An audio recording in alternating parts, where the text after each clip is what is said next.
Hello everyone, welcome back to my YouTube channel. आपका exam आ रहा है जीडी का, इसलिए मैं ये वीडियो लेके आई हूँ। मुझे यहाँ टाइम तो नहीं मिल नहीं रहा है, फिर आपके एग्ज़ाम की वजह से लेके आई हूँ। तो आपका एग्ज़ाम आ रहा है, इसलिए आपको बेस्ट ऑफ लक, अच्छे से एग्ज़ाम देना। इसके लिए मैं आपको कुछ बता देती हूँ कि आप जब अपना एग्ज़ाम देना, कोई भी प्रेशर लेके मत देना, अच्छे से देना, आराम से देना।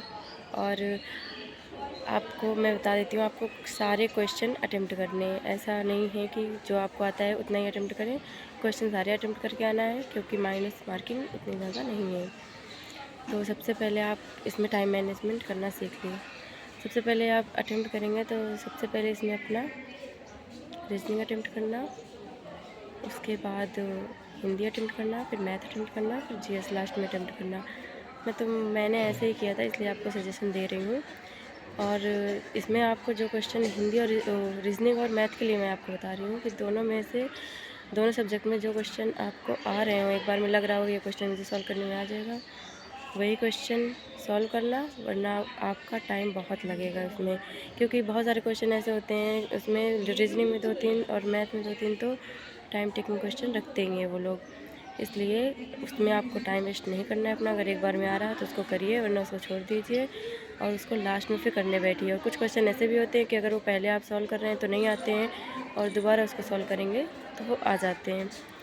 तो इसलिए एक बार में सब अटेम्प्ट करने की कोशिश मत करना, बस जितना ईजी जो लग रहा है आपको करते रहिए। अगर आप पहले ही टाइम टेकिंग क्वेश्चन करने लगेंगे तो वो क्वेश्चन ही आपको ज़्यादा टाइम ले लेगा, और उसके बाद जो ईजी क्वेश्चन रहेंगे वो आप कर ही नहीं पाएंगे।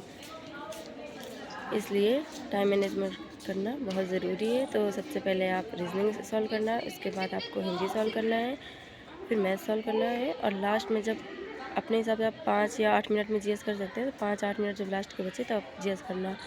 और जीएस और हिंदी के लिए मैं ये बता देती हूँ कि उसमें अगर आपको सारे ही क्वेश्चन अटेम्प्ट करने हैं, उनमें से आपको कुछ क्वेश्चन नहीं भी आएंगे तो उसमें से आपको क्वेश्चन पढ़ते ही जो ऑप्शन आपको सही लगे कि ये ऑप्शन ठीक लग रहा है, एक बार में जो सही लगे वही टिक करना। चार ऑप्शन देखेंगे और फिर सोचेंगे तो आपको कन्फ्यूजन क्रिएट होगा।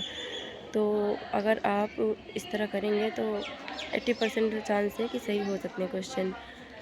इसलिए आप क्वेश्चन देखते ही आपको अगर कोई भी उसमें से ऑप्शन पहली बार में जो ठीक लगे वही टिक करके आना है।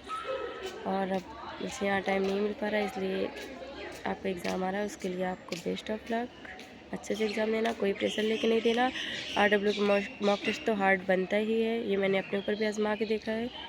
मेरे क्वेश्चन यहाँ तो मेरा स्कोर कम आता था, लेकिन मैंने अपने एग्ज़ाम में क्वेश्चन बहुत ज़्यादा करके आई हूँ, स्कोर मैंने ज़्यादा किया है यहाँ से।